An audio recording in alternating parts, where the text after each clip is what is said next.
Welcome to the Operate Podcast, where we give you a behind-the-scenes look at company building from the perspective of the builders themselves. This is how we operate. Really excited to have Ben Kuo on today. And before we get to hear from Ben and we get to hear about all the amazing evangelism and work he has done for quite a long time in the SoCal startup and tech and innovation community, I just want to give the audience a little bit of introduction to Ben. So he is the founder of SOCALTECH, and many of you are probably subscribers to SOCALTECH. And it's a company here in LA area and SoCal that provides a lot of the news and interviews and tracking of venture capital and deal activity. And SOCALTECH has been really a key cornerstone of the region for certainly as long as I've been here. So I've been here almost 20 years, and he started even before I got here. But he has been a cornerstone of information on what's going on here for those that really want to know. And so I really consider Ben, I kind of call him the tip of the spear of all things startup, tech, investor news. And, you know, I feel fortunate. He was actually one of the first people in that community that I met when I got here back in 2002. And so it's amazing now looking back that how long we've actually known each other. And so he's been doing it for a long time. And before that, he really lived that. He was a product manager. He was an engineer for a storage area network company called Troika Networks. And I want to spend a little bit of time today because he also started a company called Real Eats, realeats.com, that he started and ultimately sold, did it well before Yelp ever existed as well. So we'll talk a little bit about some learnings that he got from that experience. He is a graduate from USC, so I won't totally hold it against him being a Bruin, as you all know. But he is born and bred here in the SoCal region. He through and through is SOCALTECH. And whenever I think about what's happened and is happening in the region, he is the first person that comes to mind. And I am so excited to have him on today. Ben, thanks for joining me. Yeah, thanks for having me, for sure. Absolutely. So let's get to sort of the pressing news, of the day. And what are you hearing from the community? You have so much reach into this SoCal startup community. What are you hearing from the community when you think about this current crisis in COVID-19? Yeah, it is definitely an interesting situation we're in. I think we're kind of in the what's going on mode in terms of, where are we? What do we do? I think the shock of the change in the environment hasn't sunk in yet. I talked to a lot of investors, and it is sort out your portfolio time and figure out how to survive. Sure. And that is it. I would say, having seen ups and downs, this is probably the most abrupt I've seen. Oh, sure. The closest I could compare it to would be 9/11 and the same impact there. So it's definitely a very interesting, challenging environment. Sure. So I was going to say, you and I have both been around a while. We're not, fresh out of school, and this is our first real economic crisis. I think a lot of people are really questioning now and saying, hey, for a lot of millennials, this might be their first one. It'll be interesting to see how they react to it. But, what do you, as prognosticating, this one's complicated on so many levels. You see a stock market that's, I think for most people, way higher than most of us would expect, given what we feel like is happening. You see consumers out of jobs at levels we've never seen in our lifetime. And so it's really hard to navigate it. What do you see over the next 12 to 18 months as you just think about the data points that you're oriented to? Yeah, I think, there's an opportunity and a threat here. The investors I talk to, and everyone who's been through this, and ups or downs before, knows that the companies that come out of crises are the ones that are the strongest in the end. So it's kind of like in a high flying market, anybody can have a company Mhm. that seems to do well and they can sell. But when you've got a bad market, only the best companies survive. Mhm. And the question is going to be, what is it going to take for companies to survive? But if they do survive, you're going to have to guess that they're going to do very well. And through all the last few ups and downs, through 2008, the last, I think, big downturn, every company that came out of there that was venture backed or even not venture backed and survived, thrived very well. The bad thing about the market is it wipes so many companies out, and this is going to be brutal. However, if you look at all the past history, the companies that do survive out of it tend to be like the market winners. What happens is all the competitors get swept out, right? So you had 10 companies doing online pet supply or what it was, whatever it was during the .com era, and then one is able to survive, and all of a sudden they have all the business. And so that's the opportunity. I mean, who's going to win? I don't know, but definitely that's the capability. The other thing is, it's clear there's some things that are happening now where technology is going to, get us through this. And I think everyone knows about Zoom. We're sitting here on Zoom right now. But there's a lot of people who tell me, you know what? We have not gotten so many calls for internet access equipment, for cloud services and all that. So yeah, this is no mistaking it's going to be ugly. In fact, if we are not close to Great Depression level, issues by now, I think the unemployment numbers probably went up by another 5 million people this week or whatever it is. I don't know what will, but hopefully this is just a period of time, and then we figure out what we're doing, and then we can start thinking about what's next. Yeah, I think I'm going to go specifically. I mean, I think you're absolutely right on the fewer winners, but stronger ones who do win. So if you think about that, for the ones that are based here in SoCal, because you have to think other people are trying to think this way. How do we try to create, as a community, how do we try to create some advantage for our companies here? Because this is, there was so much, and I want to talk about the ebbs and flows that you've seen in the SoCal tech community, but I feel like we were really at kind of peak excitement and energy level here in SoCal. So before we get to that, any thoughts on things you feel like we as a community should be trying to think about to make sure, if there are 5 players in a market, one of them happens to be here, that we try to make sure ours here wins? Yeah, there's actually one advantage that people don't realize, which has been a downfall a little bit for our companies during normal boom times. And I hear these complaints all the time from investors from Northern California, is they say, hey, companies in Southern California are not aggressive enough. They need to bet everything. They need to go for market share and growth at all costs. Growth at all costs. Yep. And investors that are looking for that home run generally don't like the approach that a lot of companies here have been, which is make sure it's profitable, make sure your unit economics work. And I think that in this environment is a positive, not a negative. Yes. Which You're is spot on. That's right. Yeah. You're spot on. That has been, since I've been here, that has always been the and I think that's so important for people here to understand, that so many of the entrepreneurs here are business builders, right? And the dreamers that really are, let's go grow something crazy big and then figure out later if there's a business. They've tended to leave. They've tended to leave here if they started here, or they've tended to, or immediately head to Northern California. Yeah, that's a great point.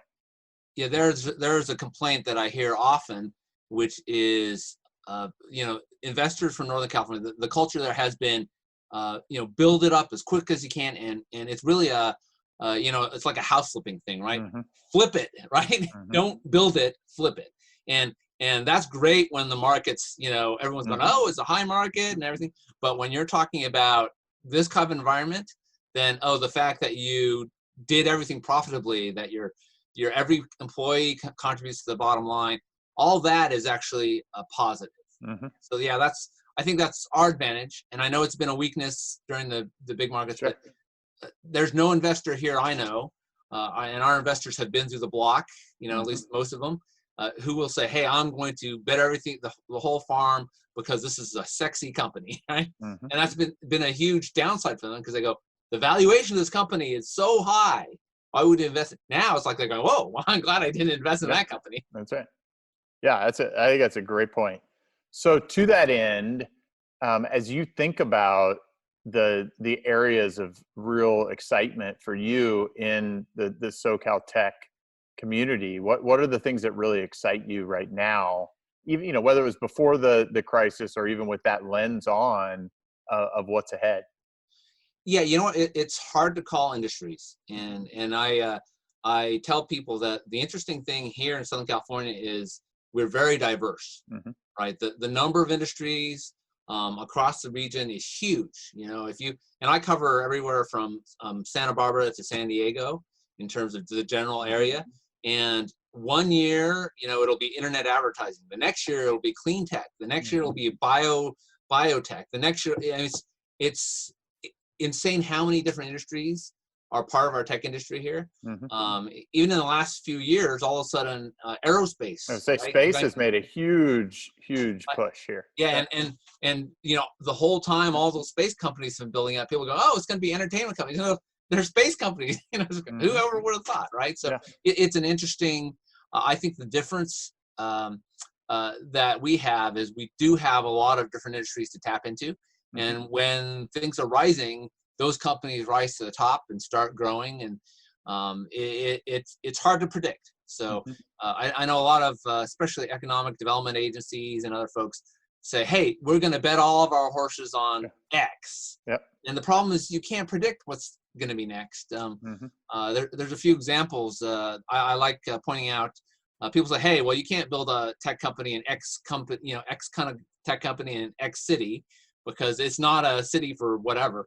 And then I look at lynda.com, which I think you're familiar with. They went they were eventually acquired by LinkedIn for, I don't know, gobsmacking amount of money.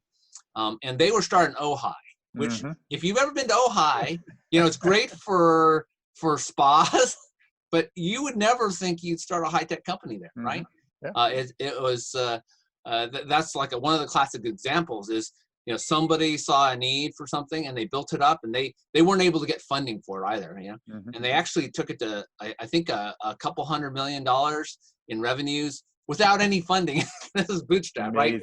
And then I don't remember exactly how many, and then they grew from there, and all in a little town, right? So where you are does not determine what the best industry is. So the other one is MindBody, right? MindBody's up in San Luis Obispo, which San Luis Obispo, I don't know what you think of when you say San Luis Obispo.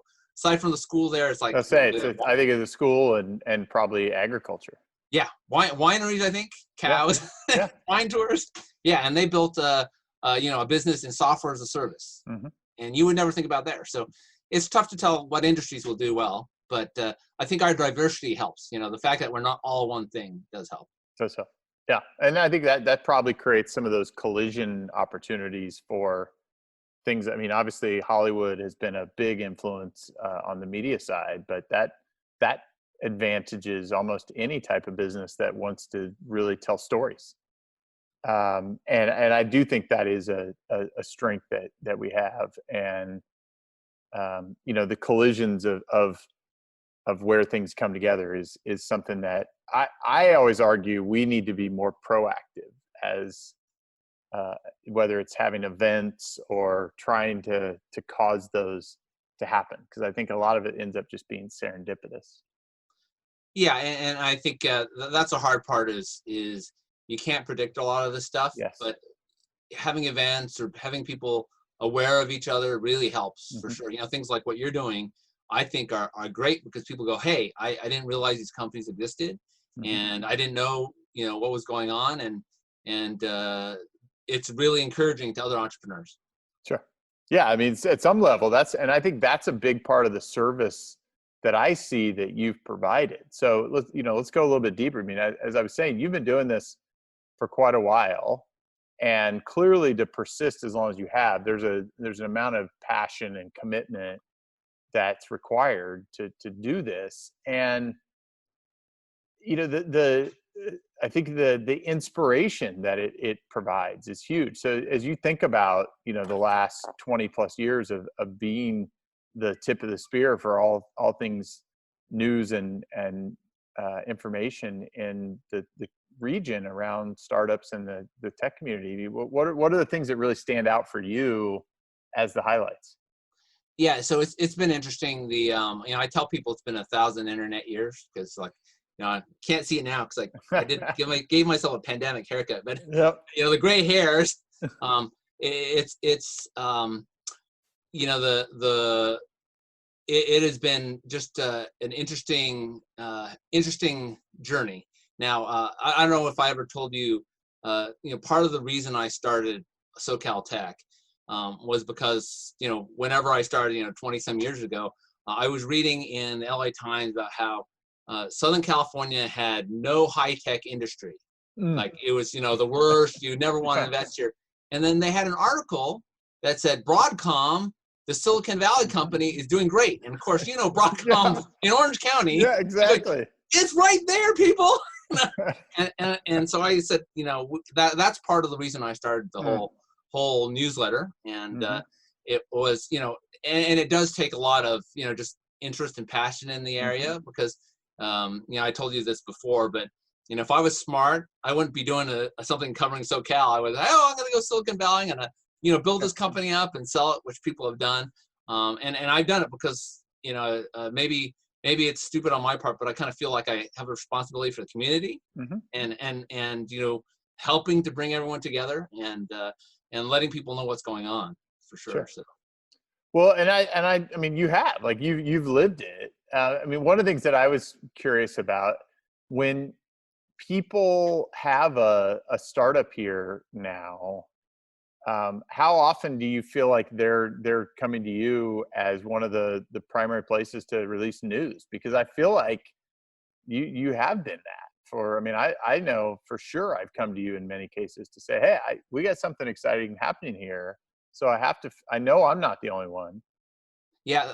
People often ask me, where do you, find the information, and what news sources are you getting? I say, no, people talk to me.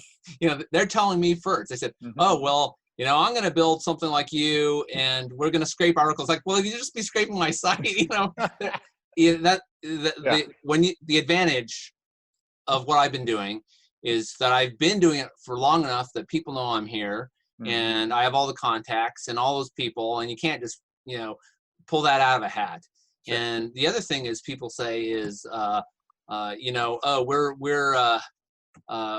going to see what TechCrunch is writing or other stuff, and to figure out what's going on. And those folks don't understand this market, and they don't pay attention. And I laugh. A few years, it's probably been 10 years, when Green Dot, right? Sure. Green Dot's in Monrovia, did a phenomenal job. And for the folks who haven't heard of Green Dot, if you go to Walmart, and there's this prepaid card which you can put your money on, and it's like a credit card. It even has a MasterCard logo on it. And they were the first to roll that out very widely. And they did that through Walmart, through a partnership with Walmart. They became huge. I think it's still is Tech Coast Angel's #1 best investment ever. Yeah, and it's funny because there was an article in TechCrunch. Someone said, TechCrunch is the big publication. This was after their IPO. And they said, wow, look, this is the best portfolio company out of Sequoia. I think it's Sequoia or a client or something like that. And I went, where have you been in the last 5 years?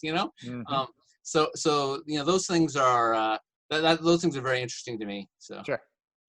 Yeah, well, I think that's what I find so awesome too, is that you have those stories of, hey, I met Steve when he was just getting going at Green Dot, or a number of these companies that are the 10-year overnight successes, right? Yeah. And so, I mean, you've been through a number of ups and downs. I mean, there's been .com crash, there's been September 11th, there's been the financial crisis now. how do you, in your mind, think about those eras from a SoCal tech landscape standpoint? Yeah, I think those eras have been tough, but I always think that we've done better because of them. On the Uh, next one? yeah, because of the next cycle, Mhm. and I think the advantage has been we are not in. I mentioned that we've got a very diverse Mhm. economy, and there's a lot of intermixing, and part of what we have is a better awareness of like Main Street. Mhm. So the companies that come out of our area, across the area, um, tend to be closer to the ground of what people need and want. Mhm. And when you are in Silicon Valley, often you're going for, hey, I've got this, tiny little niche area. And because I love, Mhm. I've got always on connectivity, they've got a very, very tech focus. And when you hit markets like this, people aren't buying the latest and greatest app necessarily in this kind of environment. It's I like to tell people, and you hear this from the serial entrepreneurs as well, is in a bad environment, people are not buying vitamins, they're buying aspirin, Mhm. right? Right. Mhm. If you have a pain, you will pay anything for the pain, Mhm. but you are not going to pay for the floofy, fun stuff, right? And that's what we're going into now. And we've understood that over the years, I think. That's why we have so many companies that have done well even Mhm. through all those, the .com and the 9/11 and the downturns. Is we always have companies who have figured that out, who Mhm. said, what is it really that our customer wants? What do they need? What will they pay for? Even if the environment isn't great. And I Mhm. remember through a couple of the past downturns, I've asked people, what was it about your product that even though no one else was paying money for, that you guys survived? And they said, oh, you can't do without it, right? We have to Mhm. buy it. People have to buy it. Even if they're losing money, they have to, Mhm. that software they have to buy because there's just no choice. Mhm. So those companies do well. Yeah. So how do you think that now has affected the capital situation? Because we were talking earlier. I mean, there are potentially, or there were potentially more new funds here than there were new startups not that Yeah. long ago. Yeah. And on one hand, that's really positive because that shows, okay, there are people starting to root capital here. Is that a lifestyle thing in your mind that people are ejecting out of somewhere like the Bay Area, or is it broader awareness, or is it peak hype? I mean, what is it that you think is driving that, and will it stick? Yeah, so a couple of years ago, I had a slide showing all of the new funds in Southern California Hmm. versus all the startups. And the new fund slide, I swear, was larger than the new startup slide. Um, and it's a good thing, and it Sure. it is actually a positive. So the reason there's so many new funds is because there were a lot of successes over the past year in Southern Hmm. California, and a lot of awareness. So there's a general awareness that Southern California is a growing market, and I think a lot of people realize it's not our first not our first time through it, right? This Hmm. is 3 or 4 generations in, Hmm. and because of that, there's a lot more entrepreneurship.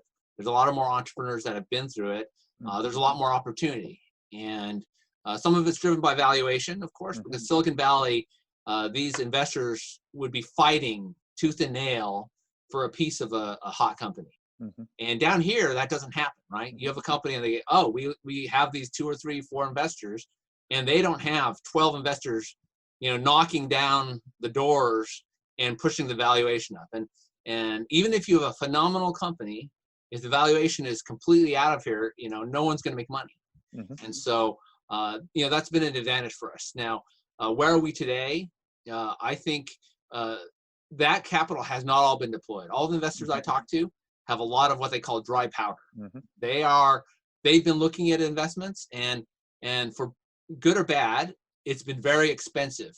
So you talked about valuations. The last year, the private markets follow the stock market. The Hmm. stock market's been at an all-time high, and so have been the private valuations. So our investors have been saying, oh, we have, $50 million to go invest, but man, do we want to pay that much? And so some of that hasn't been deployed yet, and quite a bit of it, and there's a potential. Now, the downside is nobody's writing checks right now, not new checks, right? They may be writing checks to current companies, but everyone's going, what is going on, right? And until that resolves, I don't think there's going to be a lot of new checks. There's going to be carry-on deals, people who are talking, stuff that was, halfway done. That'll close for the next, month or two. But a lot of the new stuff's not happening. And that's because the investors are going, wait a second, Well, it's just hard. I think it's really hard to see just how short or long this is going to be, right? I mean, if you look at 5 million more people applying for unemployment and you go, I can't even comprehend how deep this is. And by the way, consumers are 2/3 of our economy. Right. Well, that's a significant number. What, if my business is at all in anywhere in the chain, which I would say almost every business has consumer somewhere in the value chain, it's concerning for sure, because it's just hard to tell. Like, are all these people going to go back to work, or it's where are they going to go back to work? It's unprecedented for sure. And I tell people that we haven't gone through this since 1918, right? And that was the Spanish influenza. Yep. And so we haven't been prepared. As you can tell, I'm an avid reader, stuff like there's a lot of books about like the Great Depression, all that, and it's interesting to see and what is the next step, and what does it mean?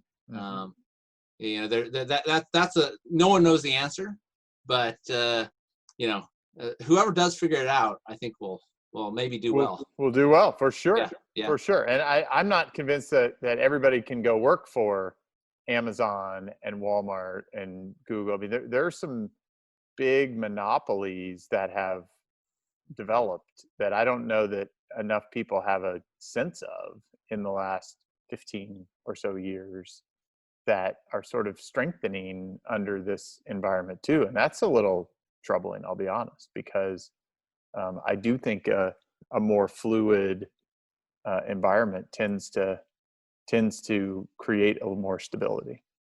Yeah. I think it's definitely throwing some wrenches into the whole game. Look at the companies that have been rising. Airbnb, Uber. What does this do to them, right? Yeah, I mean, exactly. Think about how different the world is. Amazon's benefiting now, but like you said, what does that mean for everyone else, right? That's right. So let's. I think it's timely. I was mentioning earlier your startup that you did many years ago, Real Eats. Obviously, the restaurant industry, and I think that's one of the big industries in Southern California. There have been a lot of restaurant entrepreneurs over the decades here, and a lot of innovation around food. I mean, obviously, health, wellness, and those things are part of the lifestyle of this area. And we inform, in many cases, influence the world in that regard. So as you think back to your time doing that, I'm sure you still have a little bit of a heart for restaurants, restaurateurs. What are your thoughts about that? Like, are we forever changed in how we're going to think about dining? Right. Yeah. That's interesting. So that's funny. It was a tiny little side project of mine, which I did back way before restaurant reviews. I was thinking now that maybe I should work more on that. It could have been. It was way before Yelp. Yeah, exactly. And it was essentially the same thing. And I was just an engineer playing with it. But whoops, sorry about that. All right. It's an antique phone. I love it. So anyhow, it's gonna ring again. Oh, no, good. Okay. Anyway, so the restaurant industry, actually, there is an interesting aspect that people don't realize that has been happening for the last couple of years, which is, I don't know if you've heard of ghost restaurants. Sure. Or virtual restaurants. Yep. And there's a few entrepreneurs in town who have really latched onto that. It's a very, very, oh man, sorry, I'll let it ring again. That's a sound we don't get to hear anymore. Yeah. Okay. Hopefully someone else in the house answers that. I should have put that off the hook, but anyway. Yeah. Sorry That's about all right. that. The Zoom experience there. That's right. That's right. You don't, I mean, you just don't apologize anymore for kids or dogs or Right. Exactly. phones. I mean, just that's Yeah, what we're into. Yeah. We're Yeah. So very anyway, patient. virtual restaurants. Yes.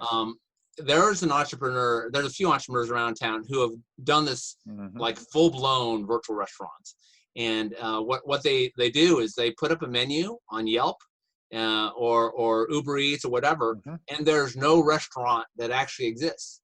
And all that it exists is there's a kitchen somewhere in the back, and they have their set menus. And the thing is, that kitchen can be 6 restaurants, right? And it's immensely profitable. There's no front end staff. There's no retail presence. It is just, virtual orders. Those companies are going to do well, and especially now when everyone's at home. Not everyone wants to cook. Those folks are doing really well. One of those folks told me they had a ice cream. Somewhere in LA, there's an ice cream store, which you can get only on Yelp and Uber Eats. And it's like, oh, fancy schmancy ice cream, whatever. And they actually they've been going to Thrifties, and they buy ice cream cones at Thrifties. They change the like, wrap it up in their own stuff and put like sprinkles on it. And they charge like 20 or 30 times more than what they paid for it. And they don't even have to maintain a restaurant or a freezer. So, those companies, I think, entirely opportunistic and virtual in this. Yeah. So that is an interesting thing. And there's a facility. That's a little bit of Hollywood right there. Right. There's a facility in Pasadena, which is just, virtual restaurants. And I think it is, at least for this year, will be a big trend. And I think overall, it's just going to accelerate that whole trend. Sure. Yeah, I agree with that. It was interesting. I think I read before the crisis, within the last couple of years, consumer spending on restaurants exceeded grocery for the first time. And obviously that's probably trended back it's in the short term. Right. But I think the trend had been toward dining out, but increased by delivery. I mean, I'm an investor in a restaurant chain that's done fairly well here over the years. And when I invested, 0% of the revenue was delivery. And now it's, a quarter probably. And maybe in this environment, it's 100%. Right. Given that. Yeah. I think the idea is it's still very fluid, but I think Southern California has a lot of leadership to provide that. Yeah. It'll be interesting to see how the pure retail chains do. It'll be sad because I think some folks aren't going to survive it, but it'll be interesting to see how the folks that do remain, succeed. Sure. And I guess it, all depends on how this all plays out. That's right. So let's talk a little bit about Orange County. I mean, obviously I'm in Orange County. I've been in SoCal. I've done a lot up in LA as well, but I'm, pretty firmly planted here in Orange County. As you think about the region and you think about Orange County, because you have this macro view, like, how do you think about Orange County and define it in your mind as a part of this innovation ecosystem? Yeah, Orange County has a huge place in the innovation ecosystem, but it's always been kind of behind, very, very low key in terms of exposure and awareness. And part of that, I think, is, as you know, Orange County has had a very long history in hardware, and hardware is just so hard for people to understand. Semiconductors, aside from Intel and their whole Intel Inside, people don't know what some semiconductors do. And so it's been hard, I think, for people to grasp how much of the economy is in Orange County. And there's actually diversity of companies, but people don't see it. And part of it, as you mentioned, Hollywood, right? Hollywood, the companies coming out of LA do tend to have a lot more pizzazz and flash, and they tend to be more consumer, and that's why. I laugh because people go, oh, well, I don't know about any, big companies, in Orange County, I'll list out Broadcom and Kingston, and they've never heard of any companies, right? And they're huge. I mean, they're $1 billion companies. Yes. and so that's been the challenge, I think, with Orange County. And what, I mean, do you feel that in the way you get information? Like, do you feel like Orange County companies don't share, promote, understand the value, for example, of marketing the company, not necessarily the product or the thing that they do, but marketing the story of the company to the region? I mean, those are the things I think smarter companies in recent years have figured out, things like employment branding, that Right. you need to market what you're doing to get some of the best talent. Yeah, that's for sure. The big thing is, like you mentioned, is if people don't know that you've got all these companies in your area, then they don't want to come join them because they're afraid, hey, if I go join a startup in Irvine and that startup doesn't do well, then what do I do, right? That's right. And that's something I think that all these especially cities are really bad at, because they want to brand their city, or they want to brand their small region. They don't understand they need to be aware beyond just locally what's going on. Okay. There's it's from recruiting aspect, from funding. So if you talk to investors, if they don't understand that your whole region is strong, then you don't get them to invest. Sure. And so that's why I started SoCalTech, and I cover a huge swath, right? Santa Barbara to San Diego, and that was for a purpose, which is all that activity, and so people understand all the companies. It really helps. So on that note, then, how do you think about getting investors better oriented? Do you feel like, I mean, you mentioned earlier, we've seen some successful startups. People tend to be willing to reinvest once they've had some success in that industry, but we have tremendous amounts of wealth in Southern California. We have tremendous amounts of wealth in Orange County. Most of it's not investing in what I call the innovation economy. In fact, a lot of it's not even investing in the area, right? People that have made a lot of money in real estate are investing in real estate, not even in Southern California anymore. They're rolling it over and buying stuff in other parts of the country. That's not helping the local economy.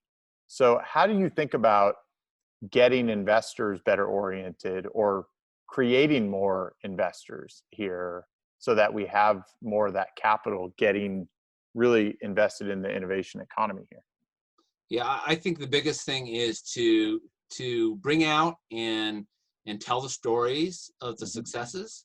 The big companies that people have never heard of, the huge, just a huge contribution that they've had. I mentioned, one of them in Orange County, Kingston. No one knows who Kingston is, yet they're, huge, but no one knows their story either, right? So it's that kind of stuff where you find the entrepreneurs and the companies that have done very well, and let people know. And I've seen some regions have done very well doing that. Boulder's an example. Sure. Even the smallest company with a little success, huge stories, get them out on the press, make sure that people know that it's a successful area. Yep. Yeah, I think that's a great point.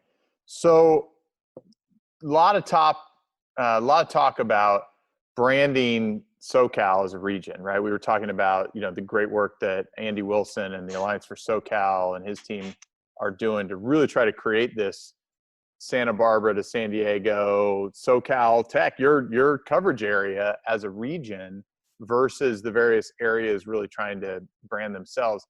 You've been doing this for a long time. How do you think about the best strategy, or what strategy you think we should be taking? Yeah, I like what Andy and his group have been doing. Alliance SoCal, I believe that's their URL as well. And it's really bringing people together and looking beyond your own little niche, and just being aware of other folks and talking to other people, sharing things and not competing. That's a big thing.